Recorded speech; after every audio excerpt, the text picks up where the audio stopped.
So there was a family. There were two parents and one teenage boy.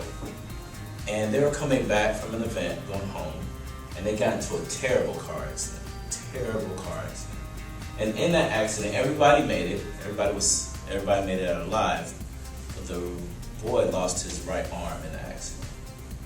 So as time went by, the family healed, and the boy got better. And the doctor said that to help his recovery, he should get into something, some activity.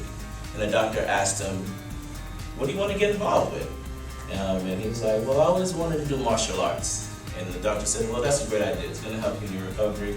You're going to get active. You're going to get the energy that you need to do to get better."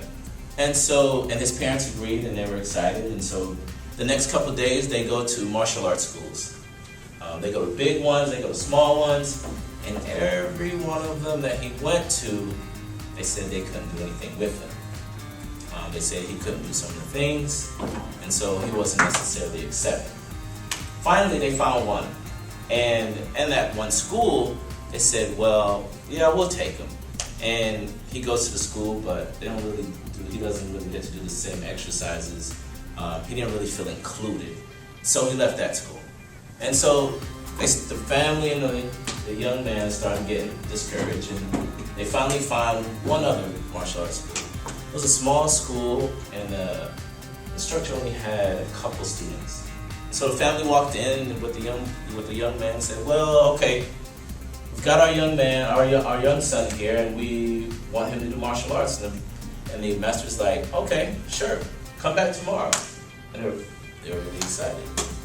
So the young man comes the next day, and he gets involved. I mean, he's doing all the things that everybody else is doing, and the instructor actually spent time with each student.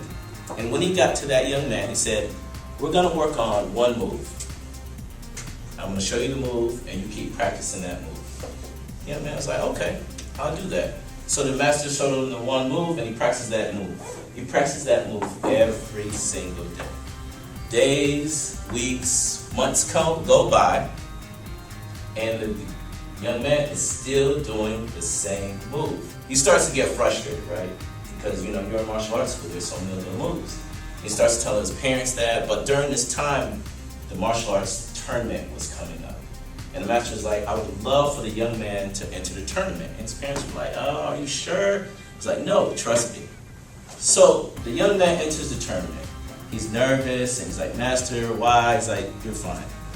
So his first match comes up, and people are already wrote him off. What's this kid's doing?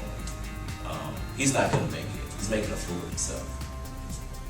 He beats the guy with a breeze. Real quick. Does his one move. Everybody's shocked. It's like, oh, beginner's luck. Whatever. As the tournament goes on, he wins match after match after match using that one move. Then he makes it to the semifinals. And I mean, everybody's watching right now, right? How's this kid making it to the semifinals? He gets to the semifinal and he beats his opponent. And now he's in the finals. And so he goes to his master. He's like, "Master, I'm in the finals, and this is the reigning champ. He's won 3 years in a row. Like, teach me another move so I can beat this guy." And the master says, No, you're fine. You're fine. And so he goes up there, and the match begins, and they struggle, and he does his one move, and what? He wins. His parents are excited. The whole place goes crazy, goes nuts, goes bonkers. Like, how did this kid win? And he runs to his master. He's like, "Master, I won. And his master says proudly, "Of course you did." And the tears running down the kid's eyes. And he's like, "Master, how did you know I was going to win?" Master said, "The only way to reverse that one move is by grabbing the right arm."